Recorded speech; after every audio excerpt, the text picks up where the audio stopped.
This is Rodney Atkinson. There has been a coup against the people of Britain and those nation-states of Europe which were liberated from fascism in 1945 and from communism in 1989. It has been a coup against the sovereignty of the voters, the very definition of democracy. Those who sought to destroy democratic sovereignty knew they could not succeed if they were open about their intentions, and they could not succeed if they attempted their coup within one democratic system. They therefore acted behind the democratic system and across national borders. They established in the European Union a bureaucratic corporatist state so monolithic that most can be intimidated into silence by the very size of the project, and emasculated by the necessary remoteness of the powers involved. The plans for this essentially fascist process were laid and carried out by, among others, many leading Nazis and fascists after the Second World War, and realized in the European Union today. The fact that many naive constructors of today's Europe had good intentions does not mitigate the fact that they have summoned up the hated regimes of the fascist past and created structures built on the ashes of democratic nationhood, all of which coincides with the plans of the very European fascists they thought they were expunging. Now that their hitherto secret aim of turning the democratic nation-states of Europe into a gigantic corporatist empire is imminent, the new dictators have grown bold. Now they can act as if the voters do not exist, for they know the voters have no power. Although the European Constitution was thrown out comprehensively by the people of France and the Netherlands, it has been reintroduced in the form of the so-called Lisbon Treaty, and EU governments have been intimidated into avoiding referenda of their peoples. Having blocked such referenda, the European Commission had the unmitigated gall to launch a new initiative under the heading Debate Europe, Giving Citizens a Voice. 95% of the member states of the European Union denied their peoples the right to vote on the massive loss of democratic rights in the Lisbon Treaty. No wonder that, according to Eurobarometer tests of public opinion, only 50% of the people of the European Union now support the European Union at all. Even more disgracefully, the Irish may have changed their minds on Lisbon because they were frightened by the collapse of their economy. How ironic, because that collapse was due to German financial exploitation of their banks, and because Irish membership of the euro prevented them from controlling their own exchange rate and interest rates in a recession.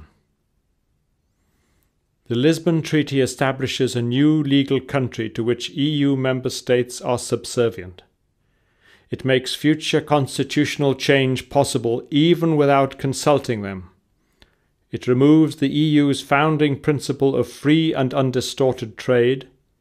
It both bans and then reintroduces the death penalty for riots and upheavals, permits the restrictions of rights and freedoms to serve the interests of the European Union, and allows EU armed forces to enter any country.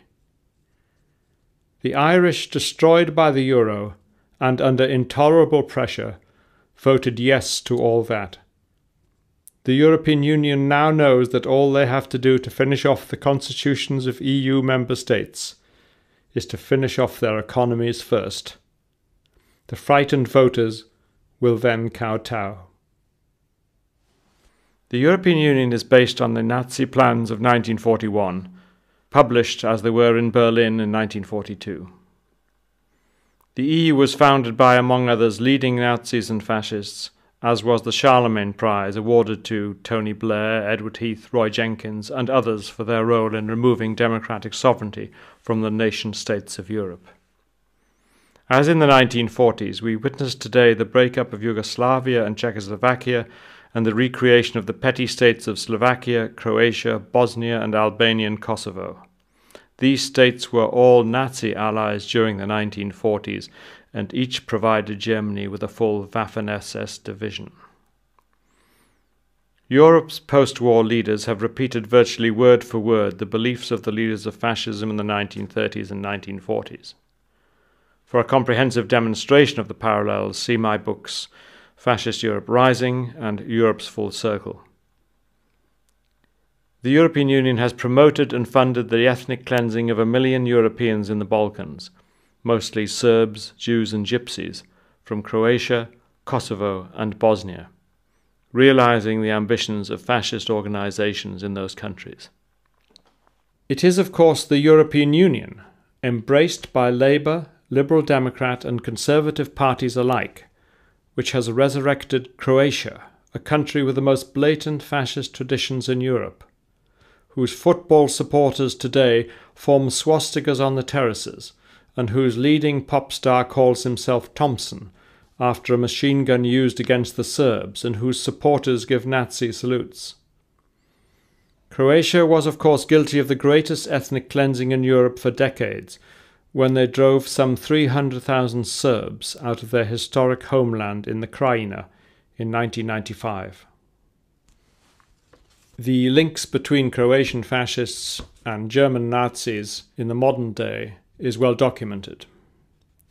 I quote here from a book, Führer X, written by Ingo Hasselbach, a former German neo-Nazi who was intimately involved with German Nazis and Croatian fascists as Croatia fought to break up Yugoslavia throughout the 1990s.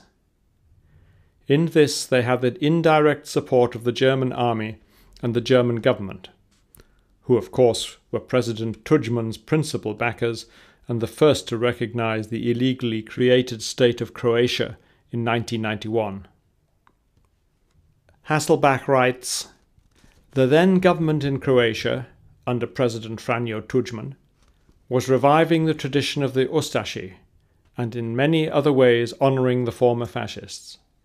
Units of the Croatian army were flying swastika flags, and many more were flying the old Croatian fascist symbol. Croatia had become the first European government since World War II to openly embrace these symbols.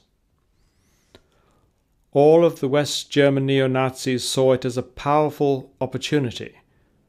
But Nero Reitz, the barking anti-Semite from Hesse, was particularly pleased. The problem for him was that there weren't enough Jews being killed, but Serbs would do." There are today 27 former nation-states of Europe who have no constitution, no elected governance, and citizens who can be arrested and passed from country to country without prima facie evidence of any crime or recourse to the traditional protections of jury trial or habeas corpus. How has this happened, and who is responsible? You only really know a political institution by the kind of people who support it. By that measure alone, the fascist origins of the European Union are difficult to deny. I set out here the names of the prominent Nazis and fascists of the 1930s and 1940s, who then became prominent political leaders of European countries, and of the European Union itself, where they helped to construct the European state which rules us today. Walter Hallstein. Hallstein was State Secretary for Foreign Affairs under Adenauer. He established the Hallstein Doctrine, which denied diplomatic recognition to those states which recognized East Germany. He had been a member of many leading Nazi organizations, the most significant of which were the National Socialist University Lecturers Association, Dozentenbund, where he qualified as a Nazi leadership officer, enabling him to join the army as an officer in 1942. And he was also a member of the National Socialist League for Protection of the Law, Rechtswahrerbund. Such organizations were not like being a mere member of the Nazi Party. They were central cadres of Nazi rule to which only the most committed would have been admitted. The French President General de Gaulle summed up Hallstein in the following words: "If Dr. Hallstein is a convinced European, it is because he is first and foremost an ambitious German." His ambition during the Nazi period was evident from his intimate involvement in the preservation of Nazi doctrine in universities and the promotion of Nazism in German law. Walter Hallstein became the first president of the EEC Commission in 1958. Paul Henry Spaak. Spaak joined the Belgian national government as foreign minister in 1936 and with Henri de Man developed the Belgian National Socialist Party. One of his notable acts was to refuse assistance to the legal Spanish Republican government then locked in civil war with Franco's fascists. In 1938, Spaak said, "Some people wish to lead us into a policy of solidarity with the democracies against the fascist states. I refuse to stick to such a policy." He concluded, "If Great Britain and France want to help Czechoslovakia by invading Germany through Belgium, they will be treated as invaders." In fact, as the memoirs of Sir Alexander Cadogan, the pre-war British cabinet minister, note, that is exactly how the British forces seeking to defend Belgium against the invading Nazis were treated. Paul Henry Spaak became one of the EU's founding fathers and Secretary-General of NATO. Walter Funk. Funk joined the Nazi Party in 1931 and promptly became not only Hitler's personal economic advisor, he was also Reich press chief and minister under Goebbels at the propaganda ministry. And finally he became the Reich's economics minister in 1938. He was the principal liaison man between the Nazi Party and the large industrialists from whom he obtained financial and political support on Hitler's behalf. On the 3rd of December 1938, Funk again advanced the policy of economic extermination by signing a decree which provided that owners of Jewish enterprises could be ordered to sell or liquidate their enterprises. Jews could be ordered to sell and were prohibited from acquiring any real estate. Jews were forced to deposit all stocks, mining shares, bonds, and other securities with specially designated banks, and accounts had to be marked Jewish. Funk was convicted at the Nuremberg trials, and on his release in 1957 he was employed by the Lower Saxony Education Ministry, where he helped to propagate the new European Economic Community to German schools and universities. Although Funk died in 1960, his blueprint for the European Economic Community, drawn up in Berlin in 1941, is virtually indistinguishable from the structure of today's European Union. Hans Josef Globke.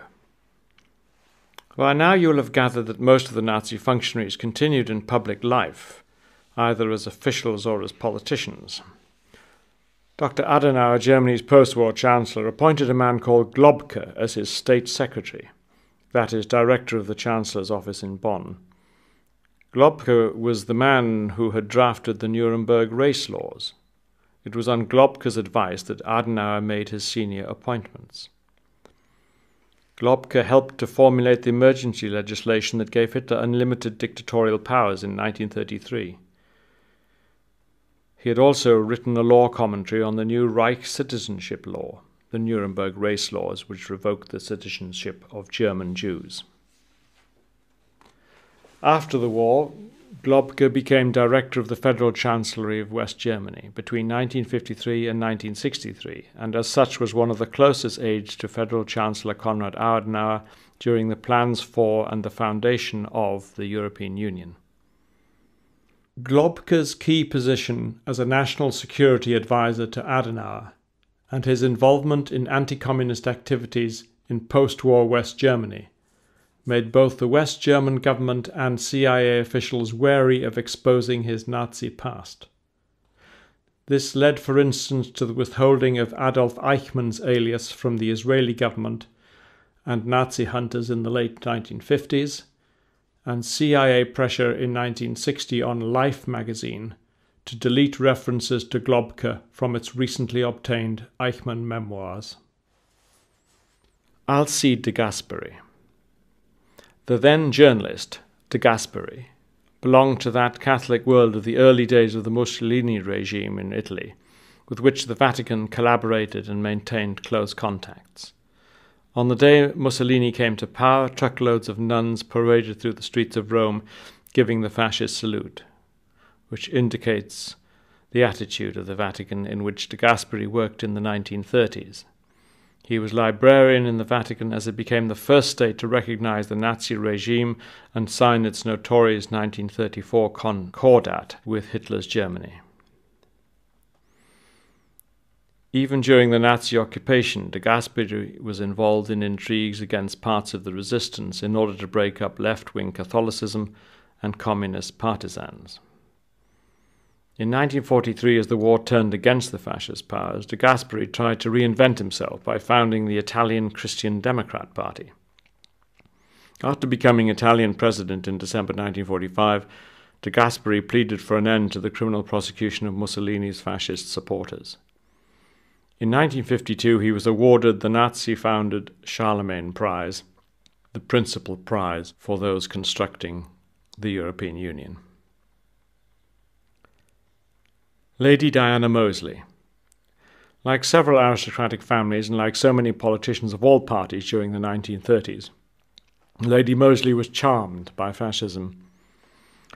Like Lloyd George, she admired Hitler. Like the liberal Lord Lothian or the socialist Arnold Toynbee, she would certainly have joined a Nazi-based government of Britain.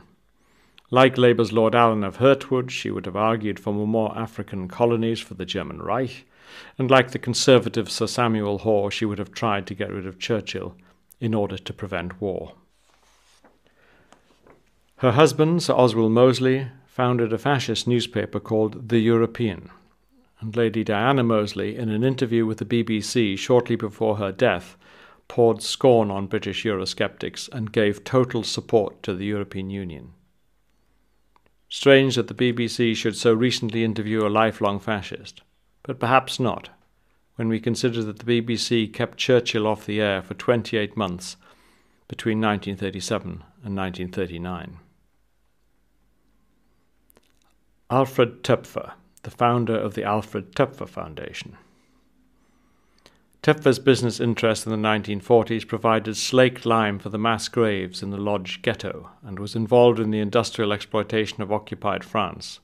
In the final days of the war, Heinrich Himmler and other leading Nazis gathered at Töpfer's estate, Kalkhorst, a Nazi Reich leadership school.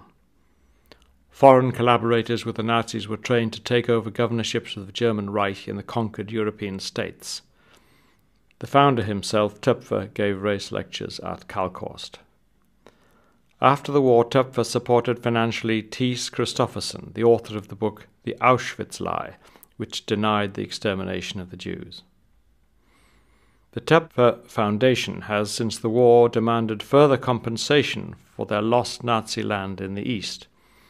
The former Nazi possessions comprise several hundred hectares and are the subject of dispositions made by the 1945 Potsdam Agreement. The Töpfer Foundation today has claimed the protection of the European Human Rights Convention. The foundation is today a highly influential political movement. The notorious foundation belongs to an influential group of German ethno-organizations and enjoys direct contact with the German government. A former Minister of State in the German Chancellery, Christina Weiss, Social Democrat, worked under the auspices of the Töpfer Foundation. Prince Bernhard of the Netherlands, originally the German Prinz zur Lippe Biesterfeld. Prince Bernhard, who was the co-founder of the Bilderberg Group and one of the original promoters of the European Union, had also been an SS intelligence officer before the war. He had been attached to the Nazi conglomerate IG Farben, which promoted Nazi interests around the world and spied for the German state. IG Farben was so dangerous that it was broken up by the Allies after the war, although many of its successor parts, like BASF, are particularly active in promoting the European Union today. This information about Bernhard and the company he worked for was confirmed by evidence of Max Ilgner, the former head of IG Farben, at his trial at Nuremberg. Despite continuous denials after the war that he had ever been a Nazi Party member, Bernhard was revealed in 1995, thanks to details released from US archives and published in the Netherlands, to have been a member of the Nazi Party from an early date, along with no fewer than 11 members of his family. A copy of his resignation letter is in the National Archives in Washington, D.C. The letter ended, "Heil Hitler," hardly a renunciation of Nazism. According to many, including the British academic Dr. Richard Aldrich, Prince Bernhard's Bilderberg Group was far more important than the European movement in creating the European Union. George McGee, later ambassador to Germany, and who in fact had been my father's tutor at Oxford in the 1930s, confirmed that the Treaty of Rome which brought the European community into being was nurtured at Bilderberg meetings. There was an interesting British press cover-up in 2002 when the Daily Telegraph printed an obituary of Prince Claus of the Netherlands on the 8th of October. Mention was made of his father-in-law, Prince Bernhard, having steered clear of the Nazis in the 1930s. I wrote to the obituary letter pointing out Prince Bernhard's long-standing membership of the Nazi Party, his role as an SS intelligence officer attached to IG Farben, etc., etc. The editor referred me to the letters editor, but she refused to publish the letter. After detailed correspondence with Charles Moore of the Daily Telegraph, the paper still refused to publish the facts, i.e. to correct their complete falsehood about Prince Bernhard. The Times, the Daily Mail, and the Evening Standard refused to cover the story. Kurt Georg Kiesinger.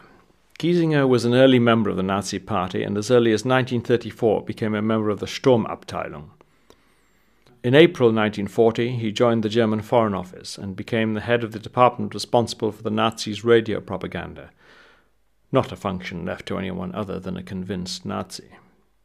He is responsible for propaganda in the occupied territories, promoting the German military and political forces in France, Belgium, and Greece, where he broadcast via the Nazi Radio Patrice, encouraging chaos, murder, and sabotage by the population against the Greek state.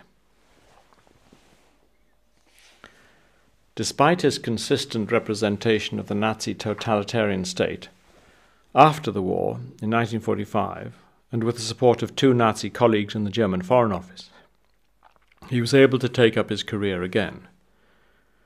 The German Foreign Office was notorious under Adenauer as having hundreds of former Nazis long after the war. In 1966, Kurt Georg Kiesinger, as leader of the German Christian Democrat Party, became Chancellor of Germany. Theodor Heuss. Heuss was a former designer of concentration camps and supplier of slave labor to the V2 project, as Tom Bower in his book Blind Eye to Murder testifies. Heuss voted for Hitler's infamous Enabling Act in 1933, which gave the Nazis the power to override both houses of parliament, the source of Hitler's absolute power. Heuss became federal president of Germany in 1949 and was therefore intimately involved in the creation of the European Union. The Federal Union of European Ethnic Groups. The FUEV is an anti-Semitic, Nazi-supported, German-dominated promoter of ethnic, regional politics, and that very regional principle now being embraced in Britain by the Labour government.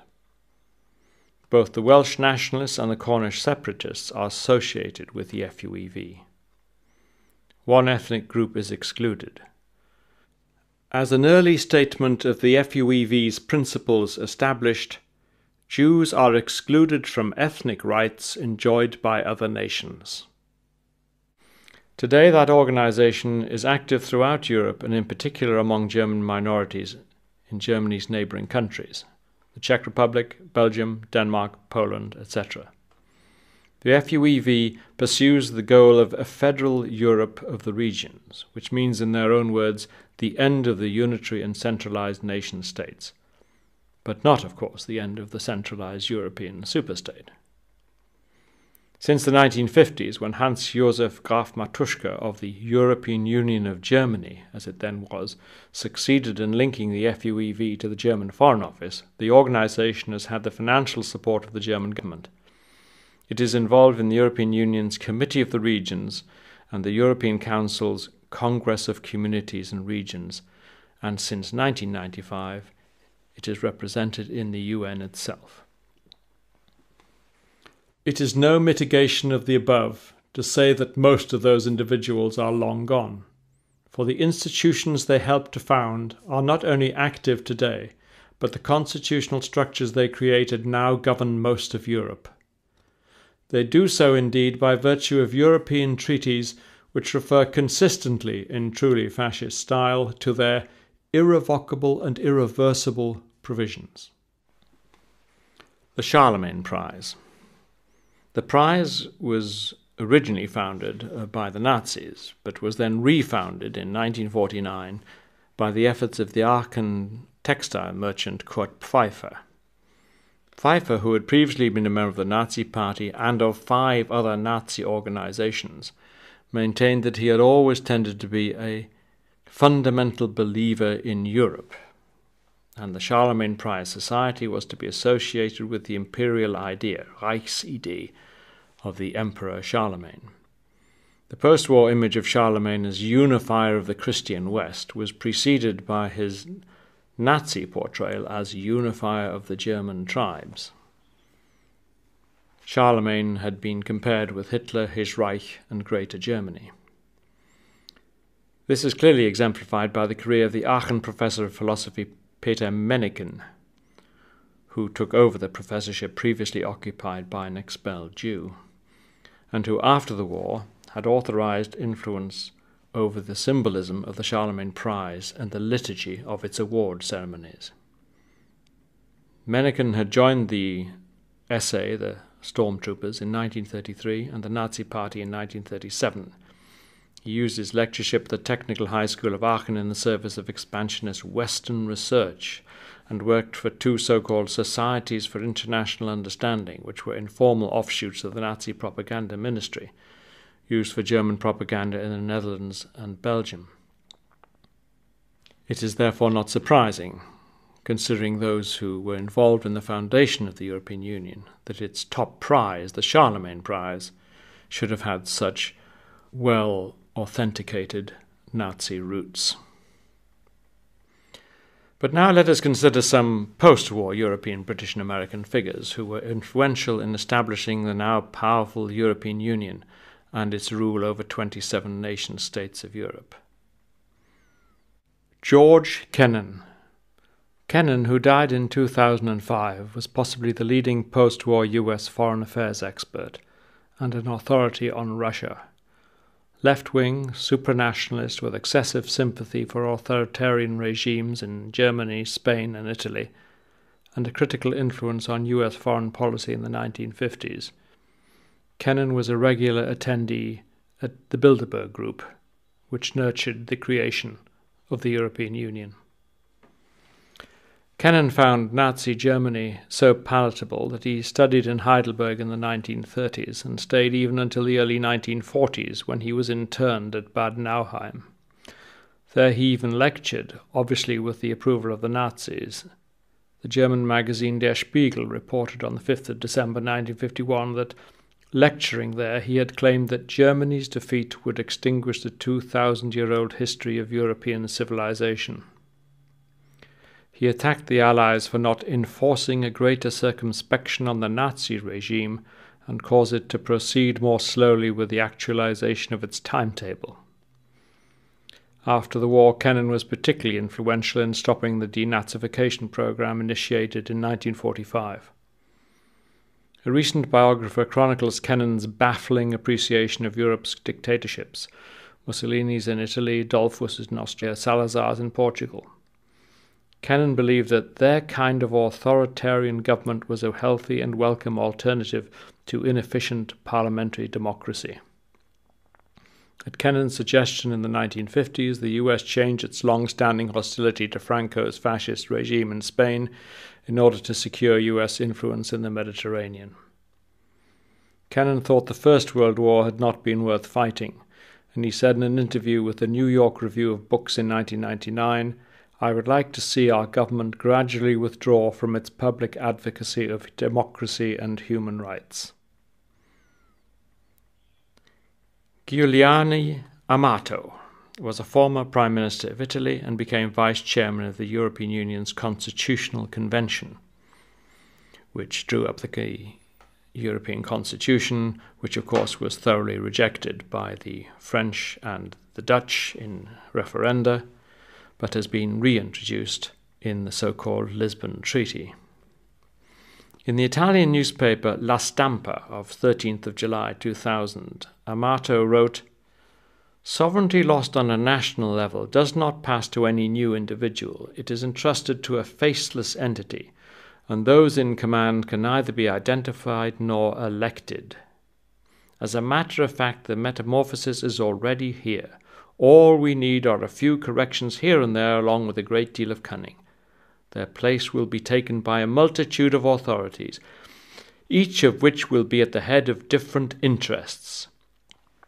This, of course, is a classic element of fascism. And he continues, "Different interests that possess ambiguous levels of power. By moving, the power we are used to will disappear." In other words, the democratic power we are used to will disappear. Indeed, as we all know, it has disappeared. Amato continued in his La Stampa article, "In Europe one needs to act as if what was wanted was little in order to obtain much, as if states were to remain sovereign to convince them to concede sovereignty. The Commission in Brussels, for example, should act as if it were a technical instrument in order to be able to be treated as a government, and so on by disguise and subterfuge." What a very good summary that is of the fascist process behind the substance of the European Union. Now let's look at Kenneth Clarke, the former Conservative Home Secretary and Chancellor of the Exchequer. It was Kenneth Clarke, who was a young student in the Cambridge University Conservative Association, who invited Oswald Mosley, the leader of the British Union of Fascists, to speak, and the young Michael Howard, who became leader of the Conservative Party, resigned from the association in protest. Many political and corporate beliefs unite a Euro-fanatic anti-democrat like Kenneth Clarke and the former leader of the British Union of Fascists, Oswald Mosley. So perhaps the invitation was not surprising. Mosley had said, "At a moment of supreme crisis, the will to Europe a nation can arise everywhere from the soil of Europe like a primeval fire. First must come the idea." There is little difference between that which Oswald Mosley as an individual and the 1962 fascist National Party of Europe set out, and that in which Kenneth Clarke, the so-called conservative of today, believes, and which European treaties since 1957 have achieved. That explains why Clarke voted recently to prevent the British people having a vote on the Lisbon Constitutional Treaty. Although I note that he was chairman of the Conservative Party's Democracy Task Force. To say that the European Union is a combination of modern corporatism and historic fascism may sound extraordinary, but I have laid out substantial evidence for this in my two books, Europe's Full Circle and Fascist Europe Rising, and I will provide more evidence in my forthcoming book, Into the Fire. So finally, you might like to guess which of these quotations from European leaders stem from the fascist 1930s and 40s, and which from the heyday of the European Union's construction in the 1980s and 90s. Might is right in politics and war. Genocide is a natural phenomenon. It is recommended, even commanded by the Almighty. Many Jews survive today thanks to the circumstance that they were forced laborers. Germans are tired of philo-Semitic overcompensation in the media and sterile grief rituals by politicians. The Jews should consider whether they would have behaved heroically if they had not been victims of the persecution. Germany should now, as it has become peaceful and reasonable, get all that Europe and the whole world has refused in two gigantic wars, a sort of smooth hegemony over Europe. Well, in fact, all the above quotes are from European leaders of the 1980s and 1990s. They were in the following order: Helmut Kohl, Chancellor of Germany; Franjo Tudjman, President of Croatia; Lutz Niethammer, advisor to German Chancellor Gerhard Schröder; Klaus von Dohnanyi, the former mayor of Hamburg; and finally Joschka Fischer, the former German Foreign Secretary. No wonder, as Newsweek noted on the 6th of June 1997, the German troops who marched into Bosnia after the breakup of Yugoslavia were greeted with cries of Sieg Heil.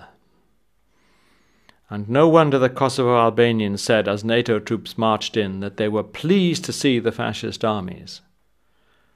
And they meant it in complimentary fashion. We live in very dangerous times. But let us be in no doubt what has happened to the United Kingdom as it surrendered to the rule of those who have for centuries sought our destruction.